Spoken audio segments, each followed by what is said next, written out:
Alhamdulillah kita panjatkan puji dan puji kita kepada Allah Azza wa Jal atas segala nikmat yang Allah Tabaraka wa Ta'ala limpahkan kepada kita, dan kita selalu berharap dan meminta kepada Allah Subhanahu wa Ta'ala dengan bertambahnya kenikmatan kita, maka bertambah juga rasa syukur kita, rasa sabar kita terhadap apapun yang Allah Azza wa Jalla takdirkan kepada kita semua.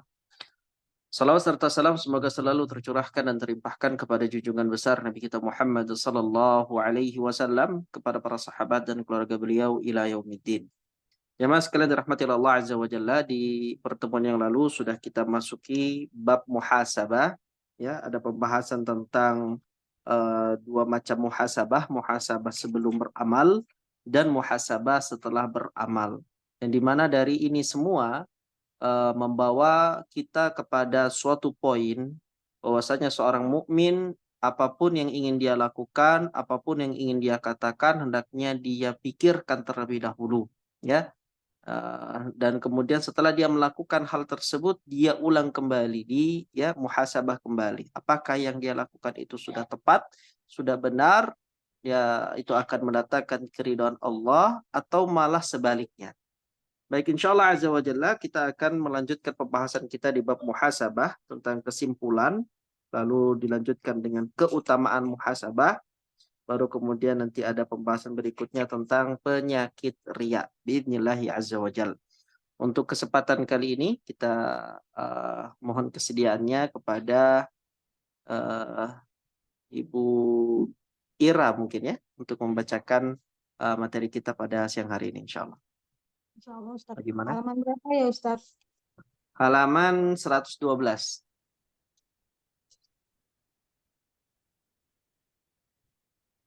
Kesimpulan ya. Ya, kesimpulan. Bismillahirrahmanirrahim. Kesimpulan, hal pertama yang harus dilakukan seseorang ialah bermuhasabah terhadap semua ibadah wajib. Bila ia teringat ada yang kurang, ia menyusulinya dengan qadha atau mengganti atau memperbaiki. Kedua, melakukan muhasabah terhadap larangan-larangan. Apabila ia mengetahui pernah berbuat dosa, ia menyusulinya dengan taubat, istighfar, dan kebaikan-kebaikan yang bisa menghapus dosa. Ketiga, melakukan muhasabah terhadap kelalaiannya. Bila ia pernah lalai untuk apa ia diciptakan, ia pun menyusulinya dengan zikir dan menghadap Allah Subhanahu wa Ta'ala. Keempat, melakukan muhasabah terhadap apa yang telah diucapkannya, yang dilangkahi kedua kakinya, yang dilakukan kedua tangannya, atau didengar kedua telinganya. Apa yang ia kehendaki dari semua hal ini, mengapa ia melakukannya, dan bagaimana caranya. Allah berfirman, yang artinya, tentang apa yang telah mereka kerjakan dahulu, maka demi Rabb-Mu, kami pasti akan menanyai mereka semua. Surat Al-Hajj ayat 92-93. Maka sesungguhnya kami akan menanyai umat-umat yang telah diutus rasul-rasul kepada mereka, dan sesungguhnya kami akan menanyai pula rasul-rasul kami. Maka sesungguhnya akan kami kabarkan kepada mereka apa yang telah mereka perbuat. Sedang kami mengetahui keadaan mereka, dan kami sekali-kali tidak jauh dari mereka. Surat Al-A'raf 6-7. Agar kita menanyakan kepada orang-orang yang benar tentang kebenaran mereka, dan Dia menyediakan bagi orang-orang kafir siksa yang pedih. Surat Al-Ahzab ayat 8. Bila orang-orang yang benar saja ditanya dan dihisap atas kebenaran mereka, lantas bagaimana dengan para pembohong? Kemudian kamu pasti akan ditanyai pada hari itu tentang kenikmatan yang kamu megah-megahkan di dunia ini. Surat At-Takasur ayat 8. Muhammad Ibnu Zair menjelaskan, Allah Subhanahu wa Ta'ala akan berfirman, Kemudian sungguh Dia akan bertanya kepada kalian tentang kenikmatan yang kalian pergunakan ketika di dunia. Apa yang kalian lakukan dengannya? Dari mana kalian peroleh? Untuk apa kalian pergunakan? Untuk apa kalian manfaatkan? Qatadah berkata, sesungguhnya Allah akan bertanya kepada setiap hamba tentang kenikmatan-kenikmatan dan hak-haknya yang Dia titipkan kepadanya. Kenikmatan yang ditanyakan ada dua jenis. Pertama, kenikmatan yang berasal dari barang halal dan dibelanjakan sesuai haknya. Ia akan ditanya tentang syukurnya.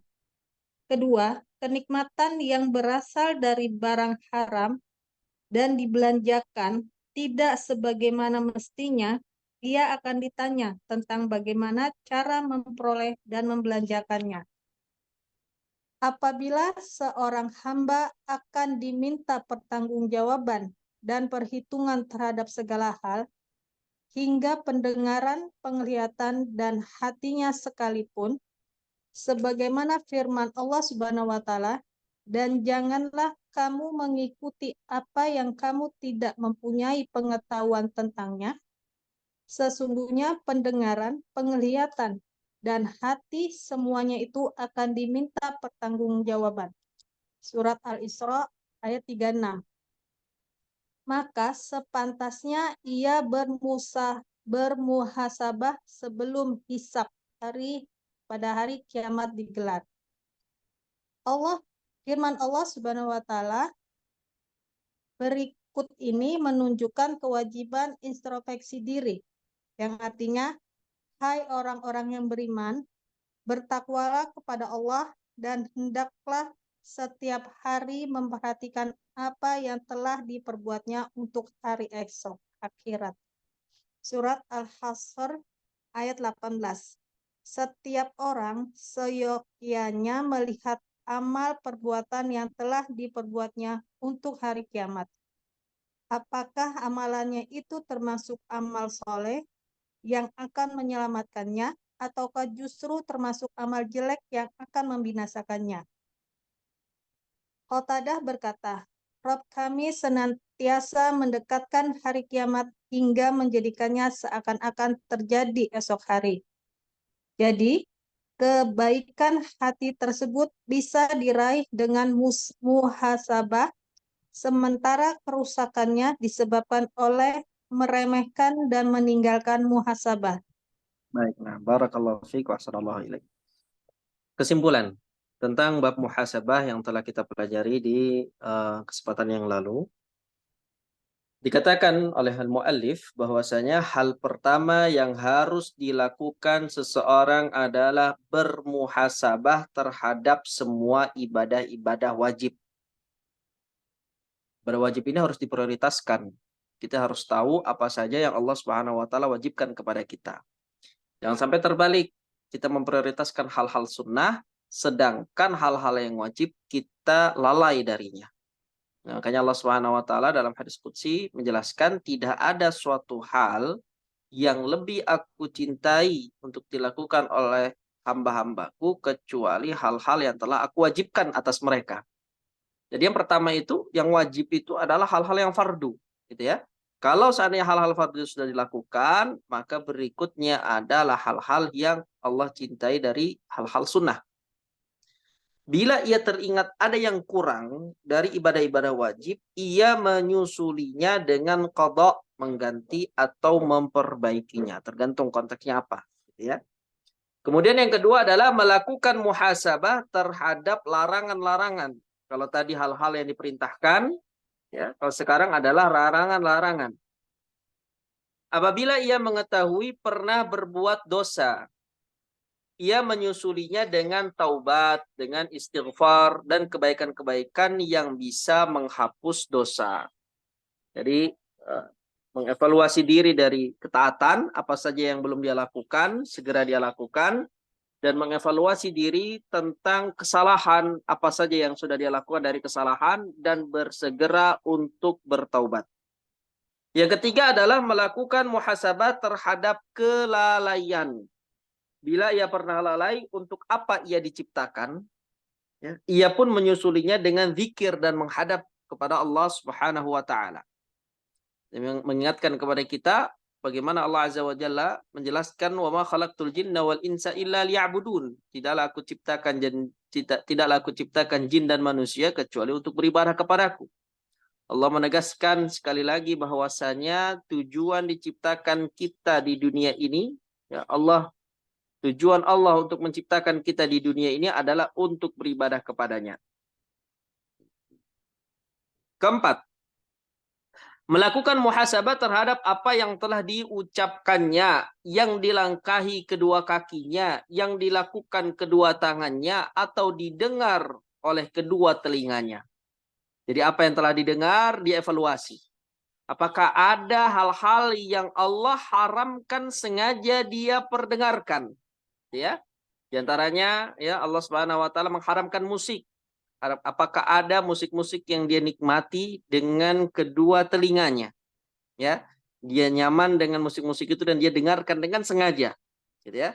Apa yang dilakukan oleh kedua tangannya? Di antara ya hal yang dilakukan oleh seorang hamba dengan kedua tangannya dan itu termasuk hal yang diharamkan oleh Allah adalah mengambil harta dengan zalim, bukan haknya. Karena tidak dia mengambil barang, ya, kemudian dia tidak izin, ya, dengan penggunaan barang tersebut. Kemudian yang dilangkahi kedua kakinya, apakah pernah kakinya ini melangkah ke tempat-tempat yang Allah murkai sehingga akhirnya dia bermaksiat di sana atau dia terjerumus dalam kesalahan. Muhasabah apa yang telah diucapkan juga ini penting, ya. Apa saja yang telah keluar dari lisan kita, kita evaluasi. Apa yang ia kehendaki dari semua hal ini, mengapa ia melakukannya dan bagaimana caranya. Jadi mengapanya itu, ya, mengapa dia lakukan, ya. Kalau seandainya itu kemaksiatan, dievaluasi ini kenapa? Kenapa dia bisa terjatuh dalam kemaksiatan, ya? Kalau itu adalah ketaatan, ya, ucapannya ketaatan, kakinya melangkah kepada ketaatan, tangannya ya melakukan ketaatan, kedua telinganya mendengarkan ketaatan, dia evaluasi untuk apa dia melakukan ketaatan itu? Ataukah untuk Allah, ataukah untuk selain Allah? Jadi perlu dievaluasi juga ya. Yang perlu dievaluasi bukan hanya kemaksiatan, ketaatan pun harus dievaluasi. Apakah itu dilakukan untuk Allah Subhanahu wa taala? Apakah caranya sudah benar sesuai dengan tuntunan Rasulullah sallallahu alaihi wasallam? Karena dua syarat diterimanya amal adalah ikhlas dan ittiba. Ya, memurnikan itu hanya untuk Allah tujuannya, dan yang kedua adalah mencontoh Nabi sallallahu alaihi wasallam sebagaimana apa yang Nabi ajarkan. Allah Ta'ala berfirman dalam surat Al-Hijr ayat 92 sampai 93, "Fa wa rabbika lanas'alannahum ajma'in." Ya, dan demi Rabbmu kami pasti akan menanyai mereka semua. Amma kanu ya'malun, tentang apa yang telah mereka kerjakan dahulu. Ini janji Allah Subhanahu wa taala bahwasanya apapun yang kita kerjakan di dunia ini pasti akan ditanya oleh Allah Subhanahu wa taala dan tidak akan ada pertanyaan yang luput. Ya. Tidak akan ada pekerjaan yang luput. Tidak akan ada ucapan yang luput, ya, dari catatan para malaikat. Dan semuanya akan dihisap oleh Allah Subhanahu wa taala. Kemudian dalam surat Al-A'raf ayat 6 sampai 7, "Falanas'alanna alladziina ursila ilaihim wala nas'alannal mursalin." Maka sesungguhnya kami akan menanyai umat-umat yang telah diutus rasul-rasul kepada mereka, dan sesungguhnya kami akan menanyai pula rasul-rasul kami. Falanaqussanna 'alaihim bi'ilmi wa ma kunna ghaibin. Maka sesungguhnya akan kami kabarkan kepada mereka apa-apa yang telah mereka perbuat, sedang kami mengetahui keadaan mereka dan kami sekali-kali tidak jauh dari mereka. Lagi-lagi di ayat ini Allah Subhanahu wa taala berjanji akan menanyai semua makhluknya. Jadi umat-umat terdahulu pun akan ditanya, bukan hanya umatnya Muhammad, bukan kita saja. Jadi persidangannya ini persidangan yang sangat panjang. Semua manusia dari awal sampai akhir akan ditanyai oleh Allah Subhanahu wa taala dan dimintakan pertanggungjawaban atas apa yang dia lakukan, apa yang dia yakini, apa yang dia ucapkan. Dalam Al-Ahzab ayat 8, "Liyas'alas shadiqina 'an sidqihim wa a'adda lil kafirina 'adzaban alima." Agar Allah menanyakan kepada orang-orang yang jujur tentang kejujuran mereka dan lalu Allah menyediakan bagi orang-orang kafir siksa yang pedih. Pertanyaannya di sini ya, bertanyakan. Kalau seandainya orang-orang yang jujur saja akan ditanya dan dihisap atas kejujuran mereka, ya, amal mereka ini akan dihisap gitu ya. Orang yang jujur, orang yang soleh itu akan dihisap oleh Allah Subhanahu wa taala. Lantas bagaimana dengan para pembohong? Ya, dengan para ahli maksiat gitu ya. Kalau orang soleh saja akan dihisap gitu ya, bagaimana orang yang setiap detiknya tidak lepas dari kemaksiatan yang dia lakukan kepada Allah Subhanahu wa taala. Makanya dalam surat At-Takatsur ayat 8, "Tsumma latus'alunna yawma idzin 'anin na'im." Kemudian kamu pasti akan ditanyai pada hari itu tentang kenikmatan yang kamu megah-megahkan di dunia itu. Luar biasa Allah Subhanahu wa taala membahasakan dengan ya kenikmatan. Setiap kenikmatan, setiap fasilitas, setiap pemberian, setiap yang mengenakan dalam kehidupan dunia kita itu adalah pemberian dari Allah Subhanahu wa taala dan itu tidak serta-merta diberikan begitu saja tanpa dipertanyakan. Tidak, sesungguhnya itu akan dipertanyakan oleh Allah Subhanahu wa taala. Allah akan bertanya kepada kita ya atas apapun dari kenikmatan yang telah kita ambil dari Allah. Semua kenikmatan itu akan ditanya. Makanya dalam beberapa hadis Nabi SAW menegaskan hal ini. Ya, tidaklah bergeser kedua kaki manusia sampai dia ditanya tentang semua hal. Ya, di antaranya untuk apa usia mudanya dihabiskan gitu ya. Untuk apa waktunya dihabiskan, untuk apa kesehatannya dipergunakan gitu ya. Untuk apa hartanya ya, dari mana dia ambil dan untuk apa dia salurkan. Semua kenikmatan-kenikmatan itu akan ditanya. Baik, Muhammad Ibnu Jarir rahimahullah menjelaskan, Allah Ta'ala akan berfirman, kemudian sungguh dia akan bertanya kepada kalian tentang kenikmatan yang kalian pergunakan ketika di dunia. Apa yang kalian lakukan dengannya? Dari mana kalian peroleh? Untuk apa kalian pergunakan? Untuk apa kalian manfaatkan? Ya, jadi tidak ada satupun ya, seperti misalnya orang yang memiliki pakaian gitu ya, ada yang memiliki selama hidupnya 50 pakaian ya. Maka satu-satu akan dipertanyakan ya. Dia dapat pakaian itu dari mana gitu ya. Kemudian untuk apa dia gunakan pakaian itu ya. Jadi selama hidupnya pakaian itu digunakan untuk apa? Bermaksiatnya berapa kali dengan pakaian itu gitu ya. Ketaatannya berapa kali dengan kemaksiatan itu ya. Lalu kemudian dia juga akan ditanya kalau dia punya barang-barang yang lain ya. Makanya semakin banyak barang yang kita miliki, maka akan semakin lama kita dihisap. Sehingga memang Nabi ketika menjelaskan tentang orang-orang fakir, du'afa, ya orang-orang yang miskin yang tidak punya apa-apa, mereka tuh orang yang paling cepat dihisap. Karena tidak banyak yang dihisap oleh Allah Subhanahu wa taala dari kehidupan mereka, gitu ya. Karena tidak banyak. Nah, orang-orang kaya inilah yang banyak harta, melimpah harta di mana-mana ya. Pakaiannya menumpuk ya, makanannya beraneka ragam gitu ya. Kemudian rumahnya ya berbilang, mobilnya berbilang, motornya berbilang, ya harta bendanya berbilang. Inilah yang kemudian akan lama hisab. Ya, bukan berarti akan hancur, tidak ya. Hancur atau tidaknya itu nanti secara spesifik akan dibahas untuk apa dia gunakan itu ya. Tapi kalau lamanya sudah pasti lebih lama. Ya, dia akan lebih lama. Ibarat kalau seseorang masuk ke supermarket, kemudian dia mengambil banyak barang, ya semakin banyak barang yang diambil di supermarket, maka akan semakin lama dia berada di depan kasir, ya. Tapi kalau cuma satu barang, dia akan cepat keluar, gitu ya. Begitulah perumpamaan persidangan di akhir.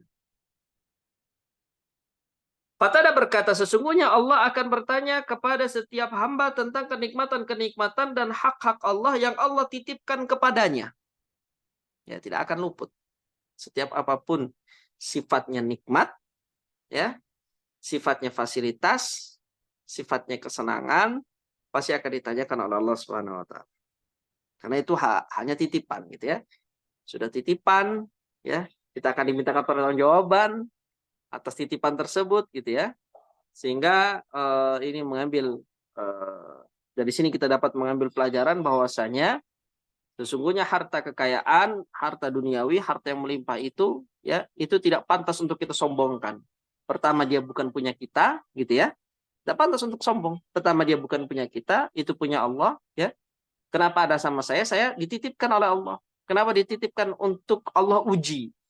Apakah dengan harta itu saya menjadi dekat, ya, dengan kebersyukuran saya, ataukah dengan harta itu saya menjadi jauh dari Allah dengan kekufuran saya, gitu ya.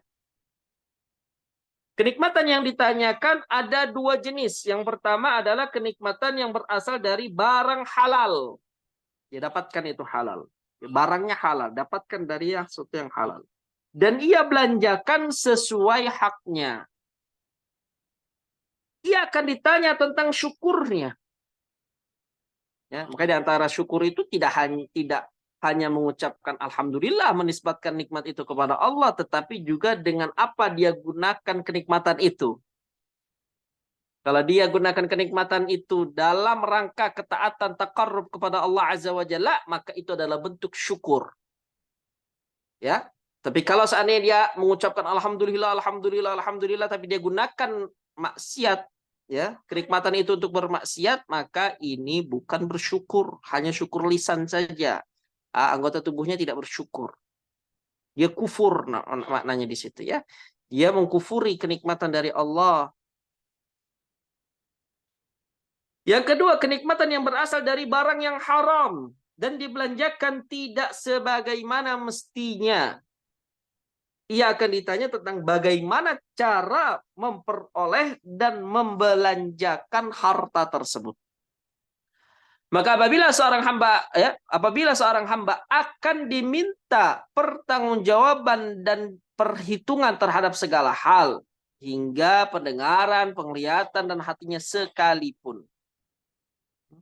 Maknanya apa ini, Mas? Semua yang dilihatnya, yang didengar, ya, apa yang terbesit dalam hatinya, ya, itu semua akan ditanyakan, dimintakan pertanggungjawaban dan perhitungannya. Sebagaimana firman Allah Subhanahu wa taala, "Wala taqfu ma laysa laka bihi ilm, innas sam'a wal basara wal fuada." Ya, kata Allah Subhanahu wa taala, dan janganlah kamu mengikuti apa yang kamu tidak mempunyai pengetahuan tentangnya. Jadi sesuatu yang kita tidak tahu pasti itu nggak usah berbicara, gitu ya. Sesuatu yang kita tidak tahu hakikatnya, jangan sok-sokan kita berbicara tentang hal itu. Karena itu, ya, akan dimintakan pertanggungjawaban setiap kata yang keluar dari lisan kita. Setiap huruf yang keluar dari lisan kita akan dimintakan pertanggungjawabannya oleh Allah Subhanahu wa taala. Ya. Makanya Allah mengingatkan, janganlah kamu mengikuti apa yang kamu tidak mempunyai pengetahuan tentangnya. Jadi berbicara tanpa ilmu dalam Islam itu adalah dosa besar. Kata Allah, sesungguhnya pendengaran, ya, pendengaran, penglihatan, dan hati semuanya itu akan diminta pertanggungjawabannya. Dalam surat Al-Isra ayat 36. Maka sudah sepantasnya ia bermuhasabah sebelum dihisab pada hari kiamat. Firman Allah Subhanahu wa taala berikut ini menunjukkan kewajiban introspeksi diri. Dalam surat Al-Hasyr ayat 18, ya ayyuhalladzina amanu ittaqullaha wal tanzur nafsum ma qaddamat lighad. Wattaqullaha innallaha khabirum bima ta'malun. Hai orang-orang yang beriman, bertakwalah kepada Allah dan hendaklah setiap diri memperhatikan apa yang telah diperbuatnya untuk hari esok, untuk akhirat. Apa yang sudah dipersiapkan oleh dirinya sebagai bekal dia menelusuri perjalanan akhirat yang sifatnya abadi. Gitu ya. Kehidupan dunia ini sementara, gitu ya, sedangkan akhirat itu abadi. Apa yang sudah dia siapkan? Gitu ya, apa yang sudah dia siapkan untuk perjalanan yang abadi tersebut? Setiap orang seyogyanya melihat amal perbuatan yang telah diperbuatnya untuk hari kiamat. Sudah berapa banyak, ya, pahala-pahala yang dia kumpulkan, gitu ya. Sudah berapa banyak dosa-dosa yang telah dia taubati. Harus dia lihat, gitu ya. Apakah amalnya itu termasuk amal soleh yang akan menyelamatkannya, ataukah justru termasuk amal jelek yang akan membinasakannya? Qatadah Ibn Di'amah rahimahullah al-Basri berkata, Rabb kalian senantiasa mendekatkan hari kiamat hingga menjadikannya seakan-akan terjadi esok hari. Maknanya apa? Perjalanan waktu yang sangat cepat. Perjalanan waktu yang sangat cepat ya. Sekarang mungkin kita melihat usia kita puluhan tahun ya, 60 tahun, 50 tahun ya, 40 tahun. Kalau kita lihat 30 tahun sebelumnya, 40 tahun sebelumnya, kita lihat bahwasanya kita masih muda gitu ya. Tapi sekarang Allah Subhanahu wa taala telah menjadikan kita telah berusia sekian. Jadi seakan-akan ya namanya kiamat, yang namanya kematian, yang namanya waktu berakhir itu dekat sekali. Ya. Seakan-akan akan terjadi esok hari. Beliau katakan, jadi kebaikan hati tersebut bisa diraih dengan muhasabah. Sementara kerusakan hati disebabkan oleh meremehkan dan meninggalkan muhasabah. Jadi kalau kita ingin menjaga hati kita ini untuk tetap sehat, ya, hati kita untuk tetap baik, hati kita untuk tetap hidup, maka kuncinya adalah di muhasabah. Makin sering kita muhasabah, introspeksi diri, mengevaluasi diri kita, maka semakin sehat dan semakin hidup hati itu. Tapi kalau seseorang melalaikan dan meninggalkan muhasabah, maka hati itu akan menjadi sakit, hati itu akan menjadi sakit, lalu kemudian menjadi mati dan keras. Allahul musta'an. Baik, berikutnya, keutamaan muhasabah. Silakan dilanjut, Ibu. Keutamaan muhasabah. Di antara faedah introspeksi diri ialah untuk mengetahui cacat-cacat yang ada pada dirinya. Barang siapa tidak mengetahui cacatnya, ia tak mungkin bisa menghilangkannya. Sementara, kalau ia telah mengetahui cacat dirinya, ia akan membencinya karena zat Allah Subhanahu wa taala. Imam Ahmad meriwayatkan bahwa Abu Darda radhiyallahu anhu berkata, seseorang tidak paham sama sekali hingga ia membenci manusia di sisi Allah. Kemudian, ia kembali kepada dirinya. Ternyata ia lebih benci kepada dirinya. Muhammad Ibnu Wasi berkata, seandainya dosa-dosa itu mempunyai bau, tak seorang pun akan kuat duduk bersamaku. Abu Hafs berkata, barang siapa yang tidak memperhatikan nafsunya, tidak menyelisihinya dalam segala kondisi, dan tidak menarik nafsunya kepada apa yang dibencinya dalam semua waktunya, ia adalah orang yang tertipu.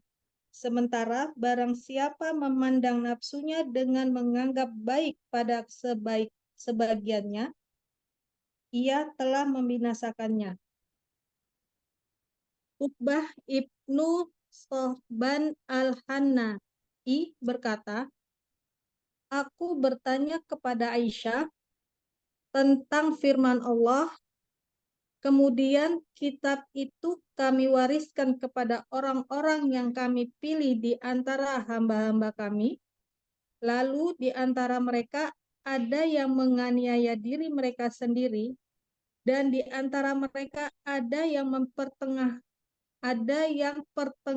dan di antara mereka ada pula yang lebih dahulu berbuat kebaikan dengan izin Allah. Surat Fatir ayat 32. Maka Aisyah menjawab, wahai anakku, mereka semua berada di surga.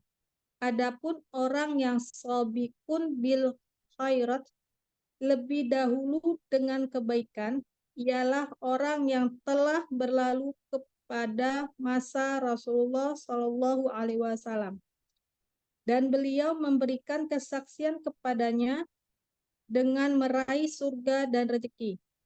Sedangkan orang mutashid pertengahan ialah orang yang mengikuti jejak beliau dari para sahabatnya hingga meninggal. Dan zalimun li nafsi, orang yang menganiaya diri sendiri, ialah sepertiku dan sepertimu. Beliau golongkan dirinya bersama kita. Di dalam kitab Az-Zuhd karya Imam Ahmad disebutkan, ada seseorang dari Bani Israel yang beribadah selama 60 tahun agar kebutuhannya dipenuhi, namun ia belum juga mendapatkannya, maka ia berkata kepada dirinya, "Demi Allah, andaikan di dalam dirimu ada kebaikan, pasti kebutuhanmu sudah dipenuhi." Lalu dalam tidurnya ia bermimpi, didatangi seorang yang berkata kepadanya, "Tahukah engkau bahwa celaanmu terhadap dirimu pada saat itu lebih baik daripada ibadahmu selama bertahun-tahun tersebut?"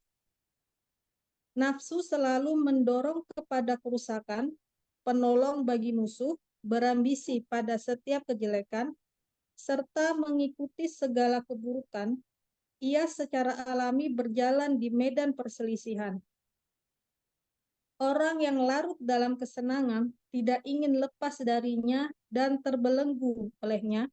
Oleh karena itu, kesenangan tersebut akan menjadi penghalang antara dirinya dengan Allah. Orang yang paling mengerti akan bahaya kenikmatan tersebut ialah orang yang paling keras kemarahan dan kebenciannya terhadapnya.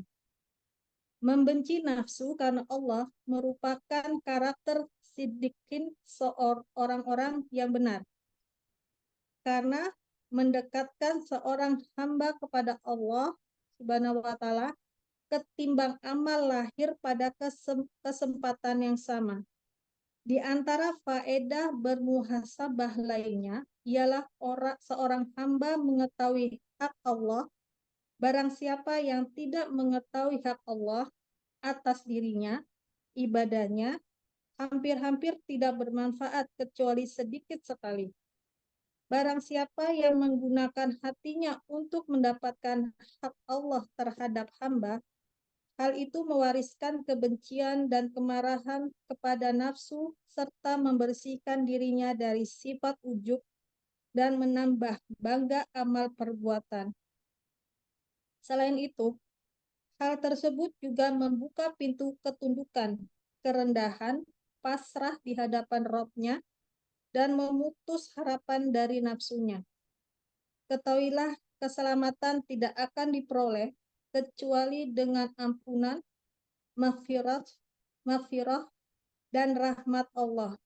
Karena di antara haknya ialah ketaatan dan tidak didurhakai, diingat dan tidak dilalaikan, serta disyukuri dan tidak didustai. Barang siapa melihat hak yang menjadi milik Rabb-nya atas dirinya ini, ia akan benar-benar tahu bahwa ia belum menunaikan hak Allah sebagaimana mestinya. Tidak ada yang bisa melegakannya kecuali ampunan dan maghfirah-Nya. Barang siapa terpedaya, ia telah celaka. Inilah ajab perenungan orang-orang yang bermakrifah kepada Allah dan nafsu mereka. Ini pula lah yang membuat mereka memutus harap dari nafsu dan menggantungkan semua raja harapan mereka kepada ampunan dan rahmat Allah. Kalau Anda merenungkan keadaan mayoritas manusia, pasti Anda akan mendapati mereka bersifat kontradiktif dengan hal di atas. Mereka hanya melihat hak mereka atas Allah dan tidak melihat hak Allah atas dirinya. Dari sini mereka terputus dari Allah dan hati mereka tertutup dari mengetahui, mencintai, dan rindu untuk ketemu dengannya, serta merasa nikmat berzikir kepadanya. Inilah puncak kebodohan manusia terhadap Rabb-nya dan nafsunya.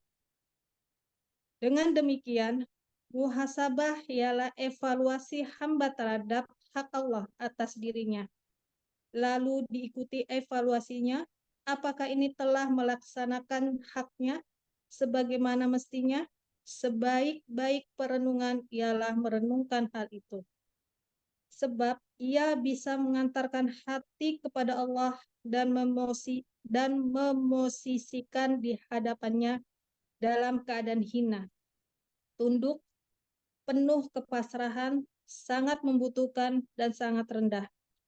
Dari situlah kekayaan hati dan kemuliaannya.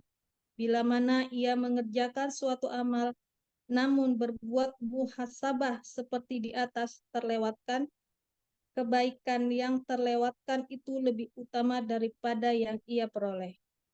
Nah, barakallahu fiik wa ahsanallahu ilaik. Berkaitan dengan keutamaan muhasabah. Beliau sebutkan di antara faidah introspeksi diri adalah untuk mengetahui cacat-cacat yang ada pada dirinya. Jadi seseorang itu tidak akan tahu kesalahan dirinya sendiri sampai dia mengevaluasi dirinya. Ya, kalau dia tidak mau mengevaluasi dirinya, tidak mau untuk mengintrospeksi dirinya, maka dia tidak akan pernah tahu apa saja kesalahan yang dia lakukan. Ya, karena ada beberapa orang yang kalau memang dia dikomentari oleh orang lain, diberitahu kesalahanmu ini, dia tidak akan mengakuinya. Dia akan mencari pembenaran. Dia akan mencari pembelaan atas kesalahan yang diklaim oleh orang lain atas dirinya.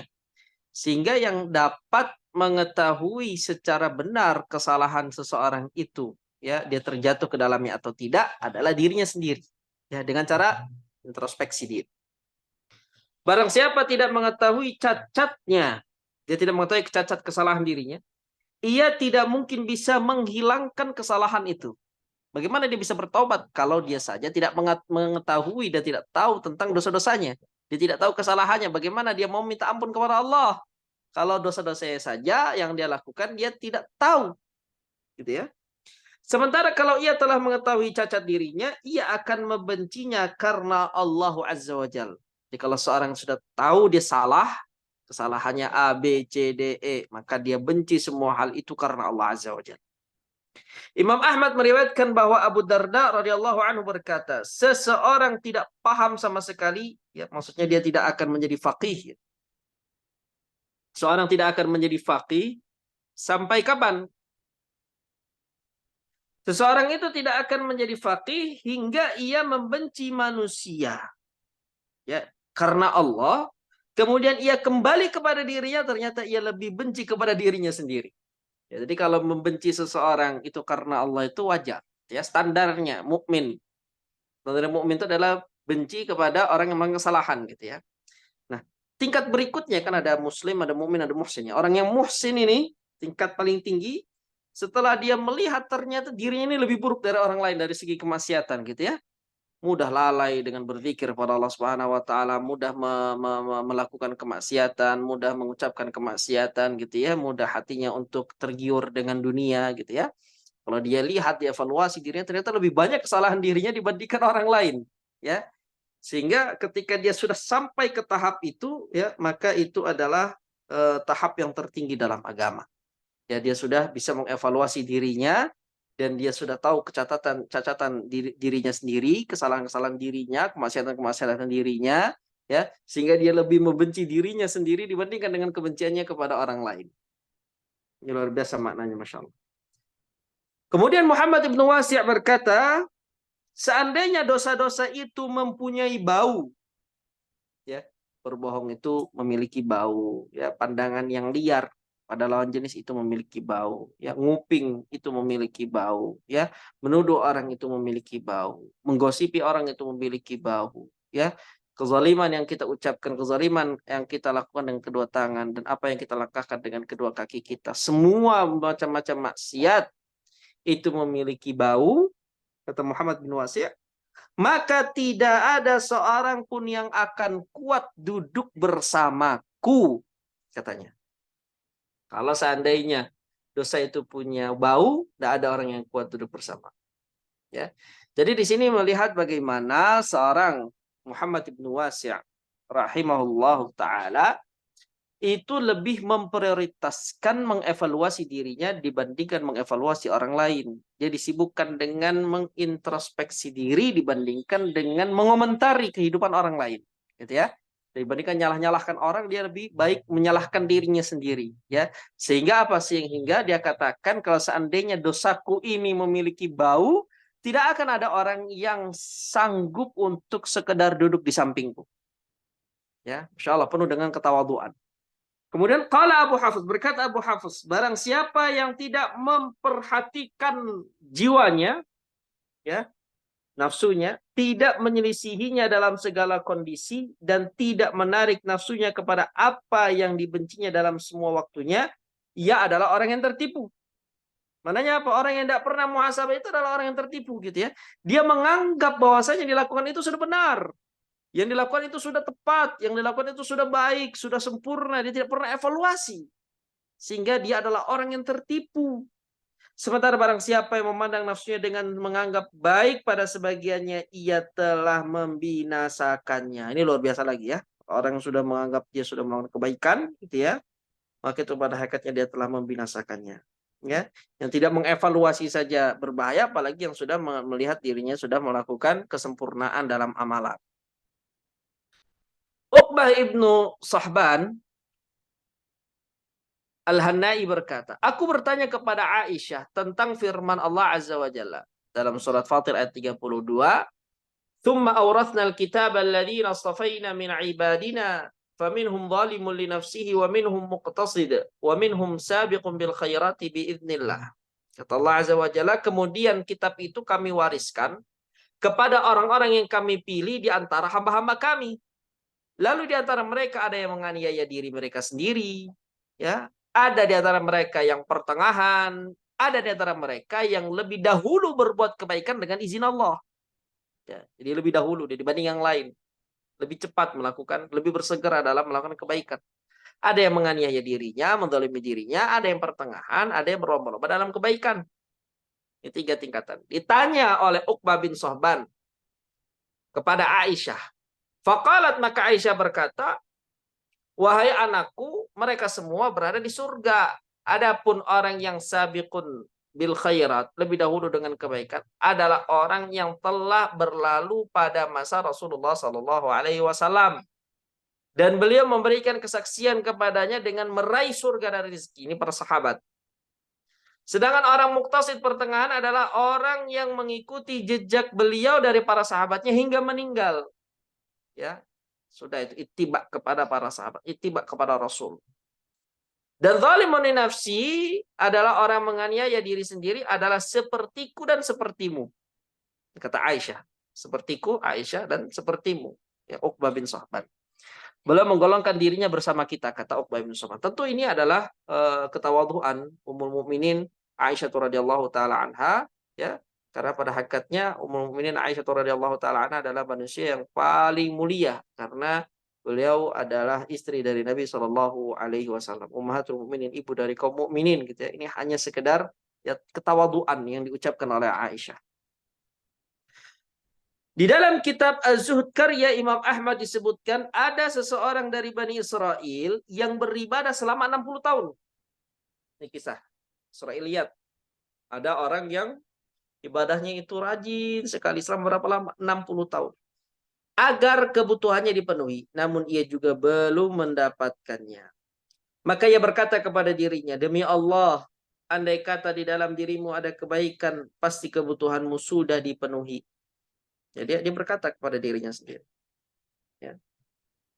Jadi setelah dia beribadah selama 60 tahun, untuk memenuhi suatu kebutuhan yang dia butuhkan. Ini umum, saja ampunan dan yang lain sebagainya ya. Dia katakan, suatu saat dia berkata, sesuatu itu nggak dia dapat-dapatkan. Apa yang dia cita-citakan, dia dapat-dapatkan. Padahal dia sudah beribadah gitu ya.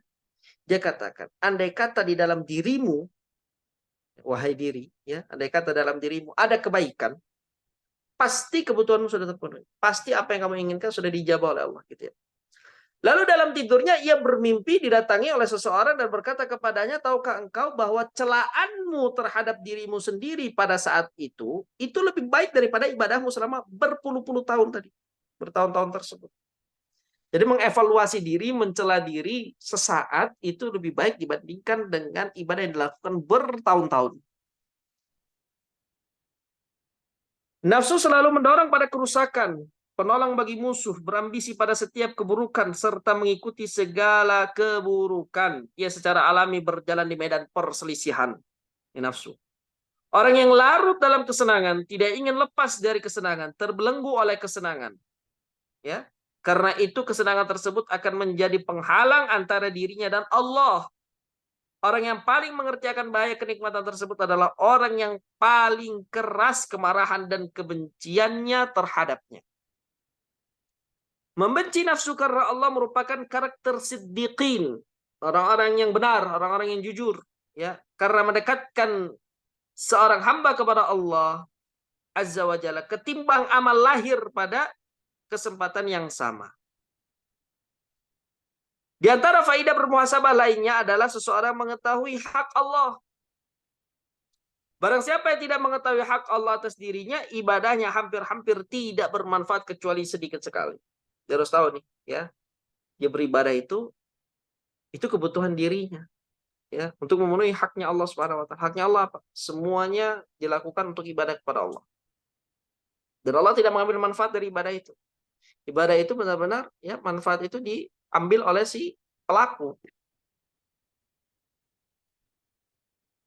Barang siapa yang menggunakan hatinya untuk memandang hak Allah terhadap hamba, hal itu mewariskan kebencian dan kemarahan kepada nafsu, serta membersihkan dirinya dari sifat ujub dan memandang bangga amal perbuatan. Selain itu, hal tersebut juga membuka pintu ketundukan, kerendahan, pasrah di hadapan Allah, dan memutus harapan dari nafsunya. Ketahuilah, keselamatan tidak akan diperoleh kecuali dengan ampunan, dengan maghfirah dan rahmat Allah. Karena di antara hak Allah adalah ditaati dan tidak didurhakai, diingat dan tidak dilalaikan, serta disyukuri dan tidak didustai. Barang siapa yang melihat hak yang menjadi milik Allah atas dirinya ini, ia akan benar-benar tahu bahwa ia belum menunaikan hak Allah sebagaimana mestinya. Jadi kalau orang yang paham tentang hak Allah Azza wa Jalla sebenar-benarnya pemahaman, maka dia akan melihat dia belum menunaikan hak Allah sebagaimana mestinya. Tidak ada yang bisa melegakannya kecuali ampunan dan maghfirahnya. Barang siapa yang terpedaya, ia celah celaka. Jadi terpedaya maknanya apa? Dia sudah cukup, ya, merasa ibadahnya sudah cukup, zikirnya sudah cukup, belajarnya sudah cukup, ya, ibadah salatnya sudah cukup, ibadah menolong orang lain sudah cukup, ya, tilawah Qur'annya sudah cukup, semua sudah cukup, ya, maka ia celaka. Kenapa? Karena sesungguhnya orang yang benar-benar ma'rifah, dia mengetahui haknya Allah, dia akan sadar bahwasanya ia belum memenuhi haknya Allah Azza wa Jalla sebagaimana semestinya. Dan tidak ada yang bisa melegakan hatinya kecuali dengan ampunan dan maghfirah dari Allah Subhanahu wa taala. Makanya di antara yang dilakukan, yang di antara yang dijelaskan oleh para ulama, kenapa doa, di antara doa yang termaktsurkan dari Nabi Shallallahu alaihi wasallam tentang doa keluar dari hammam itu kan gufranaka gitu, ya. Ya Allah, ampunanmu ya Allah. Kenapa orang selesai buang hajat, dia masuk ke tempat buang hajat, dia menyelesaikan buang hajat dan dia keluar minta ampunan. Para ulama katakan karena, ya, di dalam itu dia tidak bisa berzikir kepada Allah Subhanahu wa taala, tidak boleh dia berzikir. Gitu, ya. Nah, karena dia melihat di situ ada kekurangan, ya, ada ketidaksempurnaan yang seharusnya dia bisa terus berzikir kepada Allah Subhanahu wa taala, dia keluar, dia meminta ampun kepada Allah Subhanahu wa taala. Gitu, ya. Baik. Inilah ajang perenungan orang-orang yang bermakrifah, maksudnya dia tahu haknya Allah. Dan dia tahu juga tentang nafsu dirinya, ya. Ini pula lah yang membuat mereka memutus harapan dari nafsu dan menggantungkan semua harapan mereka hanya pada ampunan dan rahmat dari Allah. Kalau Anda merenungkan keadaan mayoritas manusia, pasti Anda akan mendapati mereka bersikap, ya, kontradiktif dengan hal di atas. Harapannya digantungkan kepada manusia, ya. Harapannya digantungkan kepada nafsu. Mereka tidak tahu bagaimana cara menggantungkan harapan itu kepada ampunan dan rahmat Allah Azza wa Jalla. Mereka hanya melihat hak mereka atas Allah dan tidak melihat hak Allah atas dirinya. Hanya nuntut saja, ya. Hanya minta. Ini mayoritas manusia sekarang, ya. Minta saja. Menuntut hak saya sebagai hamba gini gitu. Sedangkan dia tidak mau untuk melihat hak Allah Azza wa Jalla. Apa haknya Allah? Tauhid. Diibadahi tanpa disyirikkan, tanpa dipersekutukan. Itu adalah haknya Allah Azza wa Jalla. Dari sini mereka terputus dari Allah dan hati mereka tertutup dari mengetahui, mencintai, dan rindu untuk bertemu dengan Allah. Bagaimana mau rindu dengan Allah Azza wa Jalla, bertemu dengan Allah Azza wa Jalla, kalau seandainya dia sendiri tidak kenal siapa Allah, gitu ya. Dia akan terputus dari nikmat berzikir kepada Allah karena tidak kenal. Bagaimana mau ya merasakan kelezatan berzikir kepada Allah kalau dia saja tidak kenal dengan Allah? Inilah puncak kebodohan manusia terhadap Rabb-nya dan nafsunya. Dengan demikian, muhasabah ialah evaluasi hamba terhadap hak Allah atas dirinya, lalu diikuti evaluasinya apakah ia telah melaksanakan hak Allah sebagaimana mestinya. Sebaik-baik perenungan adalah merenungkan hal itu, sebab ia bisa mengantarkan hati kepada Allah dan memposisikannya di hadapan Allah dalam keadaan hina, dalam keadaan tunduk penuh kepasrahan, sangat membutuhkan dan sangat rendah di hadapan Allah Azza wa Jalla. Dari situlah kekayaan hati dan kemuliaannya. Bila mana ia mengerjakan suatu amal, namun membuat muhasabah seperti di atas terlewatkan, kebaikan yang terlewatkan itu lebih utama daripada apa yang ia peroleh. Maknanya apa? Suatu ibadah dibandingkan dengan muhasabah, ya, itu lebih penting muhasabah, lebih penting kita untuk mengevaluasi, gitu ya. Lebih penting kita untuk introspeksi diri. Karena kalau sudah kita introspeksi diri kita tahu mana kesalahan-kesalahan kita dan apa yang harus kita lakukan, apa yang harus kita ya tambal dari kesalahan-kesalahan yang telah lalu. Jadi tidak boleh kesampingkan muhasabah. Fokus saja dengan amal ibadah tanpa mengevaluasi, ini juga tidak baik ya. Evaluasi sekali lagi ya, di sini dimaksudkan adalah evaluasi tidak kalah penting dari amal ibadah itu sendiri. Wallahu taala alam. Baik, berikutnya tentang penyakit riya. Kita baca sedikit tentang pembahasan riya, baru nanti kita selesaikan penjelasan tentang riya di pertemuan berikutnya insya Allah. Silakan dibaca Ibu, penyakit riya. Penyakit riya. Banyak ayat Al-Quran dan hadis Nabi yang mensinyalir keharaman riya dan mencela pelakunya. Allah Azza wa Jalla berfirman dalam surat Al-Ma'un ayat 4-6 yang artinya, maka kecelakaanlah bagi orang-orang yang sholat, yaitu orang-orang yang lalai dari sholatnya, orang-orang yang berbuat riya. Allah Azza wa Jalla berfirman dalam surat Al-Kahfi ayat 110 yang artinya, barang siapa mengharap perjumpaan dengan Robnya, maka hendaklah ia mengerjakan amal yang soleh dan janganlah ia mempersekutukan seorang pun dalam beribadah kepada Robnya. Di dalam hadis Qudsi, Allah Azza wa Jalla berfirman, Aku sungguh tidak memerlukan sekutu. Barang siapa yang berbuat kebajikan dengan menyertakan sekutu lain selainku, maka aku meninggalkan ia dan sesuatu yang disekutukan itu. Nabi Shallallahu Alaihi Wasallam bersabda, sesungguhnya perkara yang paling aku takutkan menimpa kalian ialah syirik kecil. Para sahabat bertanya, apa syirik kecil itu? Ya Rasulullah, beliau menjawab, riya. Saat memberi balasan amal perbuatan kepada para hamba pada hari kiamat, Allah Azza wa Jalla berfirman, Wahai manusia yang suka riya, datangilah orang-orang yang engkau pamerin ibadah kalian. Lihatlah, apakah kalian akan mendapat pahala dari mereka. Abu Umamah Al-Bahili melihat seseorang di masjid menangis dalam sujudnya. Lalu ia berkata, seandainya kamu melakukan semua ini di rumahmu, maka lebih baik. Nah, Lanjut. baik, kita bahas dulu ya, barakallahu fiik. Penyakit riya. Ini diantara hal yang dapat menjadikan hati itu sakit, hati itu mati. Ya, antara amal yang masuk dalam kategori syirik kecil, ya, suatu hal yang dapat mengantarkan kepada syirikul al-akbar, syirik besar. Syirikul asghar itu kan dia, ya, kalau kita lalai, kalau kita tidak hati-hati, dia bisa menjadi pengantar kepada kesyirikan besar. Baik, banyak ayat Al-Quran dan hadis Nabi yang mensinyalir keharaman riya dan mencela pelakunya. Allah Azza wa Jalla berfirman, "Fawailul lil musallin." Maka celakalah bagi orang yang salat. Alladzina hum an salatihim sahun, itu orang-orang yang lalai dari salatnya. Dia enggak salat. Alladzina hum yuraun, ada juga yang salat tapi salatnya riya. Bukan karena Allah, karena selain Allah, gitu ya.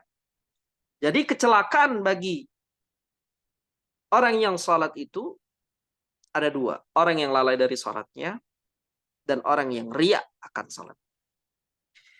Allah berfirman juga dalam surah Al-Kahfi ayat 110, "Faman kana yarju liqa'a rabbih falyamal 'amalan shalihan wa la yusyrik bi ibadati rabbih ahada." Barang siapa yang mengharap perjumpaan dengan Allah, maka hendaklah ia mengerjakan amal yang saleh dan jangan ia mempersekutukan seorang pun dalam beribadah kepada Allah. Di dalam hadis qudsi Allah Azza wa Jalla berfirman, "Ana aghna syuraka'i 'ani syirk." Aku sungguh tidak memerlukan sekutu, kata Allah. Gak butuh sekutu. Man 'amila amalan, barang siapa yang melakukan suatu amalan, asyraka fihi ma'i ghairi taraktuhu wa syirkah.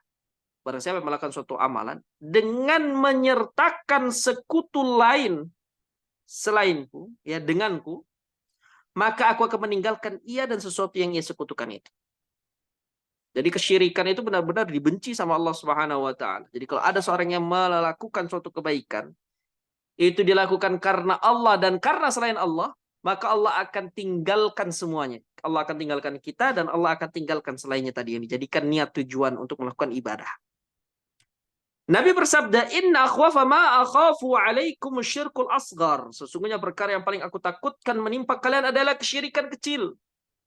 Qalu wa masyirkul asgharu ya Rasulullah. Para sahabat bertanya, apa syirik kecil itu wahai Rasulullah? Qala ar-riya. Ya adalah ar-riya. Yaqulullahu azza wa jalla lahum yawmal qiyamati idza jazal ibada bi'amalihim. Allah ketika memberi balasan amal perbuatan kepada para hambanya di hari kiamat, Allah akan berfirman, "Idhabu ilal ladzina kuntum turauna fid dunya fanzuru hal tajiduna indahumul jazaa." Wahai manusia yang suka riya dalam amalan kalian. Datangilah orang-orang yang kalian pameri ibadah kalian kepadanya. Maksudnya apa? Datangilah orang-orang yang kalian tujukan amalan kalian ketika di dunia. Salatnya buat siapa? Buat si fulan. Datangi si fulan, kata Allah. Ya. Lihatlah apakah kalian akan mendapatkan pahala dari mereka saat ini. Ini ditantang oleh Allah Subhanahu wa taala. Ya. Kalau kalian di dunia ibadahnya untuk manusia, datangi manusia itu sekarang. Lihat apakah kamu akan mendapatkan balasan darinya atas kebaikan yang telah engkau lakukan. Dia sendiri butuh pertolongan gitu. Bagaimana dia mau memberikan pertolongan kepada orang lain gitu ya. Sesungguhnya amalan yang diniatkan untuk selain Allah tidak akan pernah ya sampai manfaatnya kepada si pelaku. Ini adalah khasarah, kerugian. Abu Umamah Al-Bahili melihat seseorang di masjid menangis dalam sujudnya. Lalu ia berkata, seandainya kamu melakukan semua ini di rumahmu, maka lebih baik. Ini hanya untuk ya menjaga hati saja. Menjaga hati, jangan sampai terjerumus dalam riak. Sampai dia nangisnya itu karena ya dilihat, dinilai, ingin dipuji oleh orang lain. Ya, seandainya kalau kamu lakukan itu, bermunajatmu kepada Allah itu di rumahmu, tanpa dilihat oleh orang lain, maka itu adalah lebih baik bagi dirimu dibandingkan kau melakukannya di dalam masjid dan dilihat oleh orang lain. Baik, itu mungkin yang dapat kita bahas pada pertemuan kali ini. InsyaAllah kita lanjutkan insyaAllah di pertemuan yang akan datang. Hakikat riya dan pendorongnya. Allah Ta'ala alam. Jazakumullah khairan. Ahsanallahu ilaikum. Rabbana hafadhukum. Baik. Jazakillah khair wa barakallahu fiki pada jemaah yang telah berpartisipasi dalam bacakan materi dan juga kepada Al-Ustaz Abu Ayyub. Jazakallah khair wa barakallahu fiki wa assalamualaikum ilaik atas ilmu yang telah disampaikan. Semoga menjadi ilmu yang bermanfaat bagi kita semua, dapat dipahami, diamalkan serta didakwahkan. Semoga Allah Ta'ala memberikan taufik kepada kita semua. Amin ya rabbal alamin. Baik, selanjutnya kita masuk ke sesi tanya dan jawab pada jemaah yang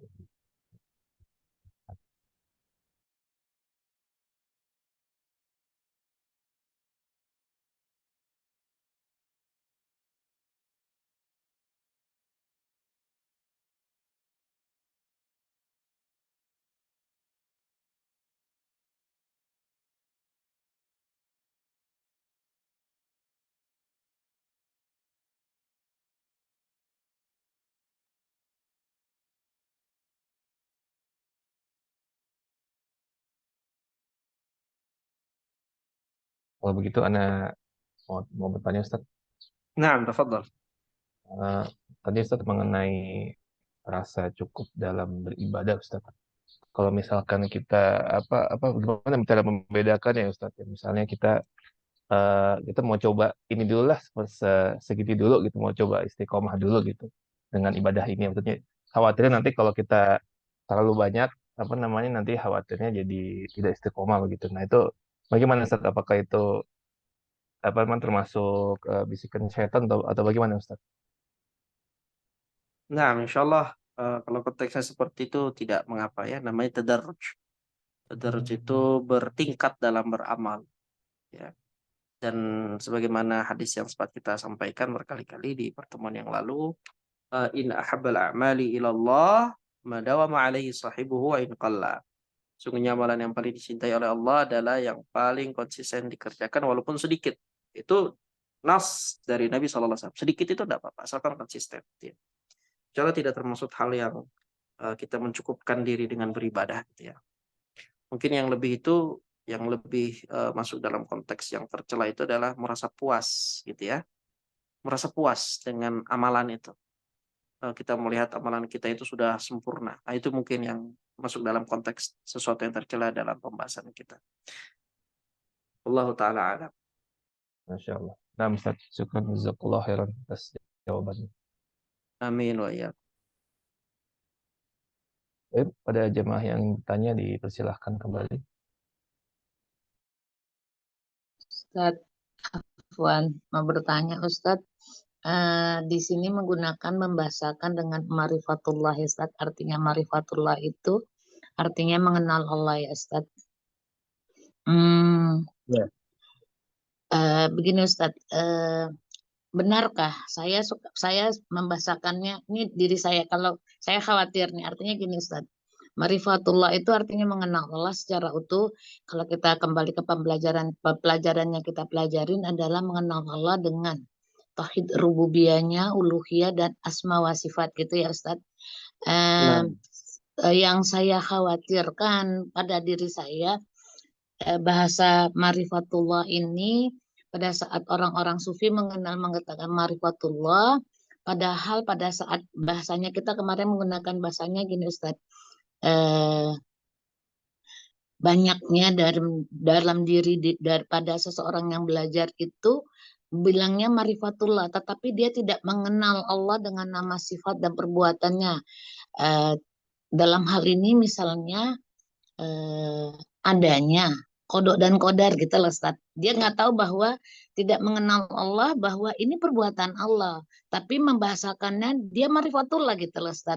Jadi saya khususan bagi diri saya, marifatullah ini bolehkah saya menggunakan bahasa itu untuk masuk ke hati saya dengan menggunakan bahasanya mengenal Allah dengan nama, sifat dan perbuatannya gitu loh Ustaz.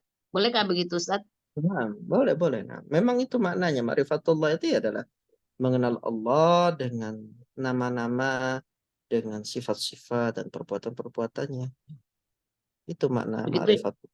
ya, Sahih. artinya lebih saya mengenangkan hati dulu bahasa saya tuh mengenal orang-orang yang belajar sufi, bahasanya sufi itu mengatakan marifatullah, mengenal Allah, tapi pada saat jatuh pada kodok dan kodar, mereka terlepas gitu loh Ustaz. Ternyata tidak mengenal Allah, Nah, bahasa saya tuh gitu loh Ustaz. ya. Ya, maknanya ke sana. Jadi saya menggunakan bahasa marifat karena saya pernah ada berbincang masanya. Makanya kalau belajar harus marifatullah. Terus saya bilang boleh nggak diganti marifatullah dengan kita menggunakan, karena kita belajar tauhid dan akidah, menggunakan kata marifatullah itu diganti dengan supaya menghujam ke hati gitu loh Ustaz, dengan apa, asma sifatnya Allah Ta'ala, nama Allah, sifat dan perbuatan, karena kodok dan kodor itu melekat kepada setiap apapun yang ada di dalam muka bumi ini gitu, dan itu kita terjatuh pada saat kodok dan kodor lepas katanya mengenal Allahnya gitu loh Ustaz, untuk berhati-hati. Saya khawatir saya salah nih menjelaskan bahwa kita menggunakan marifatullah ganti dengan asma wa sifat Allah Ta'ala dengan nama, sifat dan perbuatan gitu loh Ustaz. Nggak salah ya Ustaz? Enggak salah. Ya, ke sana larinya. Terus satu hal Ustadz, kita kembali, boleh saya tidak pada topik hari ini, tetapi kembali kepada kemarin sifat-sifat nafsu ya Ustadz. Bolehkah nafsu itu kan terbagi 3 kemarin Ustadz, mutmainnah, lawamah, sama nafsu amarah bisu. Ini kan kalau kita baca dari penjelasannya, nafsu mutmainnah itu orang yang senantiasa membenarkan perkataan Allah dan Rasulnya, dan aplikasi dalam kehidupan membuat hatinya menjadi mutmainnah gitu ya Ustaz. Sedangkan yang kedua itu tidak konsisten, artinya masih bolak-balik. Sedangkan kedua amarah bisu gitulah. Nah, saya mencoba berusaha karena ini adalah bagian dari di dalam hati. Bedanya di sini ternyata nafsu mutmainnah itu berbeda dengan Allah mengatakan, kalau nafsu mutmainnah ini kan jiwa yang tenang, Allah panggil pada saat wafat ya Ustadz, Allah masukkan dalam keridhaan Allah. Nah, kalau yang di satu sisi Allah mengatakan di surat Asy-Syu'ara mengatakan bahwa qalbun salim gitu loh Ustadz. Artinya hati yang bersih. Kalau di sini jiwa yang tenang gitu loh Ustadz. Itu ternyata jiwa dengan kolbu itu, kolbun salim, jiwa yang bersih dari kesyirikan ini dua-dua harus dipahamin ya Ustadz, karena saling terkait. Begitu gak Ustadz memahaminya? Nah, selama ini saya nggak paham antara kolbun salim dengan mutmainnah. Itu ternyata kalau yang saya baca tafsir, kolbun salim itu di sana dibersihkan, kebersihan hati dari syirik, kemaksiatan, kefasikan, ya itulah bahasanya. Nah, sedangkan mutmainnah ini nih yang mendorong, makanya Allah suruh kita berlindung. Saya membahasakan begini Ustadz Afwan, agak panjang, membersihkan hati itu. Ternyata kita nggak bisa melakukan itu tanpa memahami, mengkaitkan dengan tadabbur Quran ya Ustadz. Hati ini loh. Nah, tentu begitu ya ya. Ustadz. Nah, artinya saya membaca di suratnya Al-Hadid 16, belum tunduk ke hatimu kepada Rob yang waktu masa panjang. Kebanyakan hati, kemarin saya menyampaikan ke Ustadz, hati ini berisi selain Allah Ta'ala sudah. Untuk tunduk kepada Allah, aku inginnya ini, ingin. Nah, nanti terselubung keinginan itu seolah-olah di sana keinginan Allah, padahal nafsu gitu loh. Terutama misalnya kita menasihatin orang. Tipis banget kalau tidak muhasabah tadi yang Ustadz bilang, ini sebenarnya menasihatin karena kita marah, tidak diikutin keinginan kita, atau memang marah karena Allah. Itu tipis tuh Ustadz. Nah, sahih. Ya, artinya saya merasa tidak dihargai, yang apa saya sampaikan di sana tersembunyi. Saya menyampaikan kebenaran, padahal sebenarnya bisikan itu tipis karena tidak merasa dihargai. Itu kan kalau tidak muhasabah, benarkah saya menyampaikan ini karena Allah? Nah, banyaknya kita guncang dalam hati ini berbolak-balik dengan al-luamah itu, Ustaz, ternyata tidak beriman dengan takdir, mengetahui kebenaran bahwa itu nama dan sifat Allah itu terkait erat dengan kodok dan kodar, Ustaz. Menjadi hati itu keras, menjadi hati itu sulit untuk memasuk. Saya merasakan, wah ini kalau begini harus pelan-pelan ya Ustadz menyampaikan ke hati, dan harus jujur gitu loh Ustadz. Saya ternyata penyakit saya luar biasa nih gitu loh. Begitu ya Ustadz memahamin. Saya sampai membahasakannya nih surat Al-Hadid 16 sama surat Al-Hadid 22, 23 itu poin gitu loh. Artinya tadi sebenarnya kan nggak, kalau kita beriman kepada Allah, Allah sudah mengatakan di ayat 22 bahwa semua sudah Allah tulis di kitabnya Allah Ta'ala 50.000 tahun. Artinya kodok dan kodar itu di sana arti harus tunduk. Dan kalaupun kita mendapatkan tadi kalau bahasanya yang 60 tahun tadi itu, kalau kita memahami surat Al-Hadid bahwa apa yang kita dapat sudah tertakdir Allah, sehingga kita tidak berbangga itu atas usaha kita atau dengan kita memihak segala macam, tapi memang dari sisinya Allah, begitu kita diberikan belum, kita bersabar, itu juga sudah ketetapan. Saya bilang, wah ini ternyata ayat-ayat ini luar biasa. Makanya hati disebut Al-Quran itu asyifa ya Ustadz. Nah, karena mengobati ya. Masya Iya, Allah. mengobatin. Artinya Menyembuhkan. kebodohan itu memang memahami satu-satu ayat dan harus jujur. Oh saya nih seperti ini. Artinya kan kita nggak ada yang nyalahin tuh kecuali diri kita nunjuk. Membahasakannya pada saat membaca ayat itu adalah kita sedang berbincang dengan Allah. Kamu mati penyakitnya ini, kamu nggak tunduk gitu loh. Kamu nggak beriman pada ini. Pada saat itu kita beristighfar memohon ampun, ya Allah ampunin saya, kasih saya hati yang kolbun salim, beri saya ya Allah hati yang mutmainah, ya, jiwa yang mutmainah. Artinya pada saat membaca itu di sana ada doa ibadah dan ada doa yang namanya kalau kita dalam sholat itu kan doa ibadah, ada doa hal ya Ustaz, permohonan ya Ustaz, begitu ya Ustaz, Permohonan. memahaminya Nah, gitu ya. Itu nah, dalam berinteraksi dengan Al-Quran begitu tuh benarkah Ustaz? benar, sahih, benar Bu Mati. Begitu ya.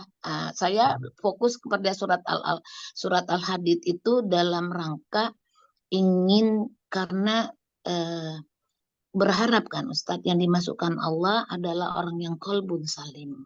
Oke. Dan Allah Nah, memanggil orang-orang yang pada saat ajal menjemput dengan ya ayuhan nafsul mutmainnah itu jiwa yang tenang. Tidak ada yang menggoncangkan jiwa kecuali kodo dan kodor. Saya membaca ayat itu saya teringat pada saatnya Rasulullah wafat itu sedangkan sahabat aja tergoncang itu loh Ustaz. Saya iya, larinya ke sana. setelah sahabat Tergoncang ya. sahabat ya sahabat ini sahabat yang sudah di janji Allah jannah, begitu kodok dan kodar itu sampai dan mereka dijanjikan jannah itu terguncang. Saya bilang wah Nah, ini kodok dan kodor ini harus dipahamin dengan kaidah Al-Hadid 2223 tadi gitu loh Ustaz. Bahwanya itu sudah tertulis gitu loh. Artinya kita harus kalau mau dipanggil ya ayyuhan nafsul mutmainnah, kita redho dengan kodok dan kodor Allah, apakah itu berupa nikmat ataukah itu berupa musibah. Artinya syukur dan sabar itu Allah perkirakan sesukanya hatinya Allah gitu loh. Yang kita agar dimasukkan ke ayuhan nafsul mutmainnah. Gitu Kak Ustadz, nah, simulasi hati saya begitu gitu loh Ustadz. iya. Nah, sahih. Jadi tidak ada yang membuat tadi seperti yang dikatakan Bu Mati yang membuat hati itu gonjang-ganjing kecuali takdir gitu kan ya. Seorang itu kalau sudah ditakdirkan sesuatu yang tidak dia sukai itu akan membuat hatinya berbolak-balik. Tapi kalau dia tahu bahwasanya itu adalah keputusan dari Allah, itu adalah keinginan dari Allah Azza wa Jalla, maka hati yang berbolak-balik itu akan menjadi tenang. Nah, ketenangan itulah dengan ma'rifatullah tadi. Ya, Ketenangan nah itu kan dan sahih. nah, berarti kan saya membahasakan Ustadz, oh ini maknanya dari Allah bilang Allah bizikrillah tatma'innul qulub gitu loh. Dengan mengingat Allah lah hati itu menjadi tenang gitu kan Ustadz. Nah, Artinya membahasakan, oh Allah menyampaikan begini. Kamu nggak mungkin bisa mendapatkan nafsul mutmainnah.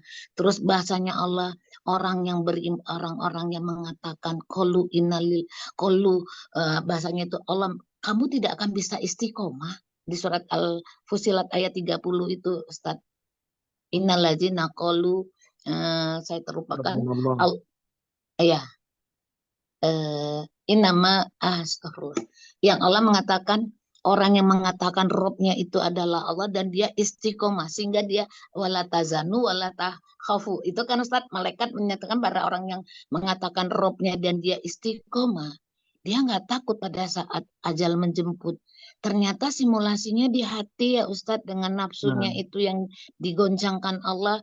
Allah pergilirkan dengan kodok dan kodornya itu untuk membersihkan dan supaya hambanya itu yakin dengan kodok dan kodor Allah, redho dengan perbuatan Allah. Saya poinnya dengan asma wa sifat, nama sifat dan perbuatan Allah itu kepada perbuatannya Allah itu yang selama ini tidak meyakini, tidak mengenal bahwa semua kodok dan kodor itu perbuatan Allah Ta'ala gitu loh Ustaz.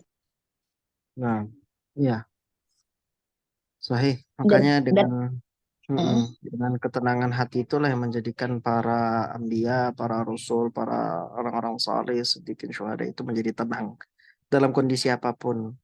Seperti sebagaimana Ismail ketika mau disembelih kan dia tanya kan apakah ini perintah Allah, ketika jawab oleh bapaknya Ibrahim ini perintah Allah, tenang dia. Silahkan lakukan apa yang diperintahkan kepada dirimu gitu kan. Begitu juga ketika Hajar mau ditinggal sama Nabi Ibrahim dengan kondisi sendirian, tidak ada makan, tidak ada apa gitu kan, di lembah kosong, padang pasir yang tandus. Ketika tanya apakah yang menyuruhmu ini adalah Allah, dia katakan ini adalah perintah Allah, tenang hatinya. Ya, dia katakan idzan la yudhayyi'una Allahu abada. Kalau gitu Allah tidak akan menyia-nyiakan kami di sini. Dan mungkin Allah biarkan kami mati di sini. Dan itu memang membuat hati tenang. Dan kalau sudah tahu ini dari Allah dan Allah inginkan kebaikan dari kita, sudah tenang sehebat apapun guncangan musibah atau takdir itu ya.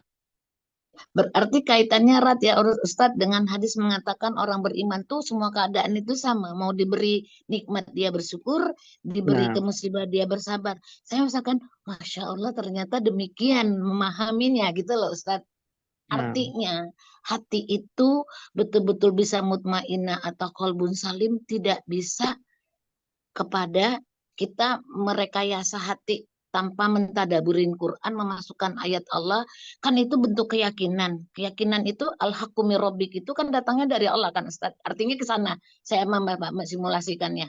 Oh nggak bisa nih kecuali memang, dan satu lagi saya pahamin, oh ini kaitan erat dengan pelajaran kita awal menrobuka. Kalau nggak kenal Allah di dunia dengan nama perbuatan sifatnya, mana mungkin kita bisa mengenal Allah, menjawab nanti pertanyaan dia di kubur.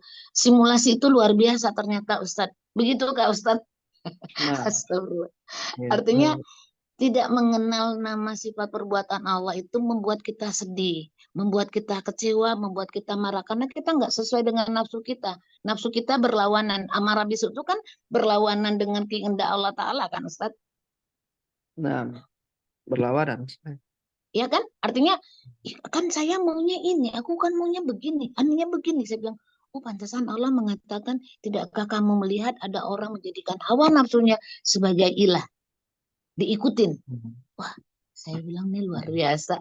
Masakannya. Begitu ya Ustaz. Aneh saya sedang berusaha di ujung usia berharap kepada Allah Ta'ala, diberikan betul-betul nafsu yang mutmainah, sehingga mendapat panggilan pada saat wafat, sebagaimana surat Al-Fajr 27 sampai 30, dan diberikan hati yang betul-betul kabul salim. Saya mengingat doanya Rasulullah kalau lagi sedih tidak ada yang disebut kecuali Allah, Allah Rabbi la usriku bihi saya.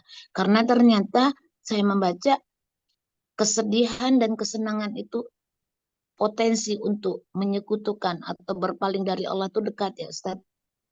Nah, ya. Ya, alhamdulillah kalau Allah Ustaz ini kan saya menyampaikan dengan membaca tafsir, oh ternyata memahaminya begini gitu loh Ustaz. Alhamdulillah jazakallah khair Ustaz, barakallahu fiik, mudah-mudahan bisa dipahamin seperti itu. Alhamdulillah. Nah, Baik, jazakumullah khairan wa barakallahu fikum. Pertanyaan dari jemaah dan juga jelaskan dan jawaban dari Ustaz. Mungkin satu pertanyaan lagi Ustaz ya. nah, betul. Fadli bagi jemaah yang ingin bertanya.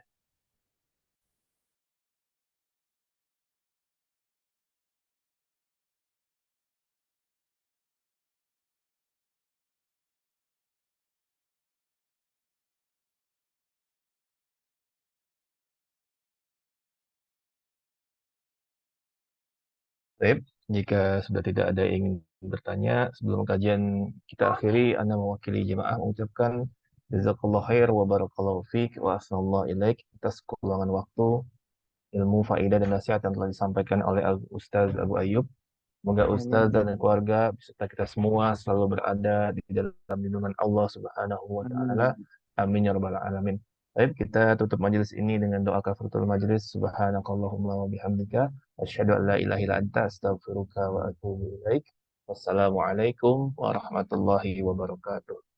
Waalaikumsalam warahmatullahi wabarakatuh. Jazakumullah khair. Khair Ustaz Abu Arkam, barakallahu fikum.